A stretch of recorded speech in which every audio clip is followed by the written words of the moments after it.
اعوذ باللہ من الشیطان الرجیم بسم اللہ الرحمن الرحیم۔ صحیح مسلم حدیث نمبر 5761 ام المومنین سیدہ عائشہ رضی اللہ عنہ سے روایت ہے، ہم نے رسول اللہ صلی اللہ علیہ وسلم کے منہ میں دوا ڈالی۔ آپ صلی اللہ علیہ وسلم کی بیماری میں آپ صلی اللہ علیہ وسلم نے اشارے سے فرمایا، میرے منہ میں دوا مت ڈالو۔ ہم لوگوں نے آپس میں کہا، آپ بیماری کی وجہ سے دوا سے نفرت کرتے ہیں تو اس پر عمل کرنا ضروری نہیں۔ جب آپ صلی اللہ علیہ وسلم کو ہوش آیا تو آپ صلی اللہ علیہ وسلم نے فرمایا، تم سب کے منہ میں دوا ڈالی جائے سوائے عباس کے کہ وہ یہاں موجود نہ تھے۔ یہ سزا دی آپ صلی اللہ علیہ وسلم نے ان لوگوں کو جنہوں نے آپ صلی اللہ علیہ وسلم کا حکم نہ مانا۔ صحیح مسلم حدیث نمبر 5762 ام قیس بنت محصن سے روایت ہے، جو عکاشہ کی بہن تھیں۔ انہوں نے کہا، میں ایک بچے کو رسول اللہ صلی اللہ علیہ وسلم کے پاس لے گئی جس نے ابھی کھانا نہیں کھایا تھا۔ اس نے آپ صلی اللہ علیہ وسلم پر پیشاب کر دیا۔ آپ صلی اللہ علیہ وسلم نے پانی منگوا کر اس جگہ چھڑک دیا۔ صحیح مسلم حدیث نمبر 5763 ام قیس رضی اللہ عنہ کہتی ہیں، میں ایک بچے کو آپ صلی اللہ علیہ وسلم کے پاس لے گئی جس کے تعلق کو میں نے دبایا تھا انگلی سے۔ غدرہ کی بیماری میں غدرہ حلق کا ورم ہے۔ آپ صلی اللہ علیہ وسلم نے فرمایا، کیوں تالو اور حلق دباتی ہو اپنی اولاد کا؟ اس گانٹی سے تم لازم کر لو عود ہندی کو، اس میں 7 بیماریوں کی شفا ہے، ایک پسلی کی بیماری کی اور اس کی ناس غدرہ کو مفید ہے، اور ذات الجنب میں اس کا منہ میں لگانا فائدہ دیتا ہے۔ صحیح مسلم حدیث نمبر 5764 ام قیس بنت محصن رضی اللہ عنہ سے روایت ہے، وہ مہاجرات کی پہلی عورتوں میں سے تھیں جنہوں نے رسول اللہ صلی اللہ علیہ وسلم سے بیعت کی، اور عکاشہ کی بہن تھیں۔ وہ رسول اللہ صلی اللہ علیہ وسلم کے پاس آئیں اپنا ایک بچہ لے کر جس نے اناج نہیں کھایا تھا، اور عذرا کی بیماری سے انہوں نے اس کا حلق دبایا تھا۔ رسول اللہ صلی اللہ علیہ وسلم نے فرمایا، تم کیوں اپنی اولاد کو تکلیف دیتی ہو؟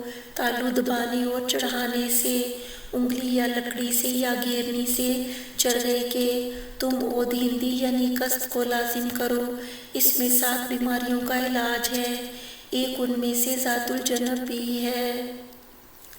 صحیح مسلم حدیث نمبر 5765 عبید اللہ نے کہا، ام قیس نے مجھ سے بیان کیا کہ اسی بچے نے رسول اللہ صلی اللہ علیہ وسلم کی گود میں پیشاب کر دیا۔ آپ صلی اللہ علیہ وسلم نے پانی منگوایا اور اپنے کپڑے پر چھڑک دیا اور اس کو دھویا نہیں۔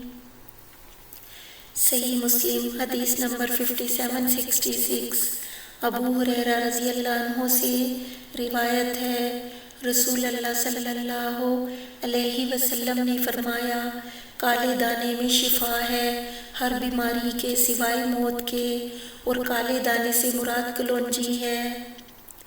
صحیح مسلم حدیث نمبر 5767 مذکورہ بالا حدیث اس سند سے بھی مروی ہے، لیکن اس حدیث میں کلونجی کا ذکر نہیں ہے، صرف کالے دانے کا بیان ہوا ہے۔ صحیح مسلم حدیث نمبر 5768 ترجمہ وہی ہے جو اوپر گزرا۔ صحیح مسلم حدیث نمبر 5769 ام المومنین سیدہ عائشہ رضی اللہ عنہ سے روایت ہے، جب ان کے گھر میں کوئی مر جاتا تو عورتیں جمع ہوتی، پھر چلی جاتی، صرف ان کے گھر والے اور خاص لوگ رہ جاتے۔ اس وقت وہ حکم کرتی ایک ہانڈی کا تلبینہ کے، تلبینہ حریرہ بھوسی یا آٹے کا، کبھی اس میں شہد بھی ملاتے ہیں، پھر وہ پکتا، اس کے بعد سرید تیار ہوتا، روٹی اور شوربہ، اور تلبینہ کو اس پر ڈال دیتی۔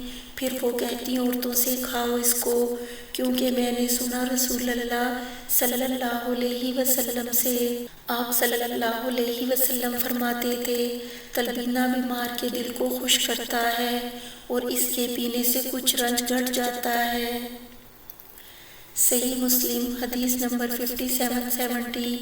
ابو سعید خدری رضی اللہ عنہ سے روایت ہے، ایک شخص رسول اللہ صلی اللہ علیہ وسلم کے پاس آیا اور عرض کیا، میرے بھائی کو دست آ رہے ہیں۔ آپ صلی اللہ علیہ وسلم نے فرمایا، اس کو شہد پلا دے۔ اس نے پلا دیا۔ وہ پھر آیا اور کہنے لگا، شہد پلانے سے دست اور زیادہ ہو گئے ہیں۔ آپ صلی اللہ علیہ وسلم نے پھر بھی فرمایا کہ شہد پلا دے۔ چوتھی بار وہ آیا اور کہنے لگا، میں نے شہد پلایا پر دست زیادہ ہو گئے۔ آپ صلی اللہ علیہ وسلم نے فرمایا، اللہ تعالیٰ سچا ہے اور تیرے بھائی کا پیٹ جھوٹا ہے۔ پھر اس نے شہد پلایا، اچھا ہو گیا۔